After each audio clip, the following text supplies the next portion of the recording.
जनक के साथ हुआ एक बहुत बड़ा हादसा। जी हाँ दोस्तों, सीरियल झनक में गांव से बाहर निकलते ही जनक और राशि की गाड़ी का भयानक एक्सीडेंट हो जाता है। इस हादसे में जनक को गंभीर चोट लगती है। लेकिन तभी गांव में एक बहुत बड़ी अफवाह फैल जाती है कि इस दुर्घटना में जनक की मौत हो चुकी है। जब यह खबर नूतन तक पहुंचती है तो उसके होश उड़ जाते हैं। नूतन के लिए जनक ही उसकी जिंदगी का एकमात्र सहारा थी। जैसे ही उसे लगता है कि जनक अब इस दुनिया में नहीं रही, उसकी दुनिया अंधेरे में डूब जाती है। अभिनंदन भी स्तब्ध रह जाता है। उसे समझ नहीं आता कि वह नूतन को कैसे संभाले। नूतन पूरी तरह टूट चुकी होती है। वह जीने की इच्छा खो बैठती है और सोचती है कि अगर उसकी बेटी ही नहीं रही तो अब इस जीवन का कोई मतलब नहीं।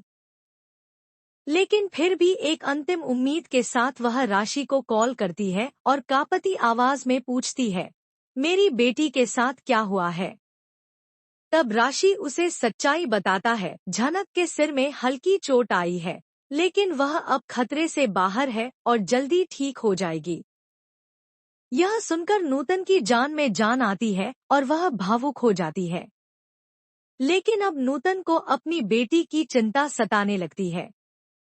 उसे अंदर ही अंदर यह सवाल परेशान करता है कि कहीं उसने अपनी बेटी को राशि के साथ भेजकर कोई गलती तो नहीं कर दी। क्या गांव वालों के दबाव में आकर उसने झनक को किसी नई मुसीबत में तो नहीं डाल दिया?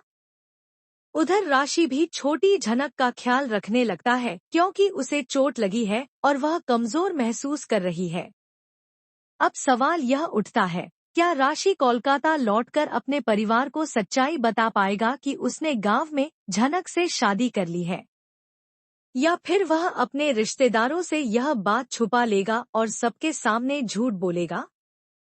आगे की कहानी में बहुत बड़ा मोड़ आने वाला है। क्या राशि निभाएगा अपनी जिम्मेदारी या फिर झनक को अकेले छोड़ देगा? देखते रहिए झनक और अपनी राय हमें कमेंट में जरूर बताइए।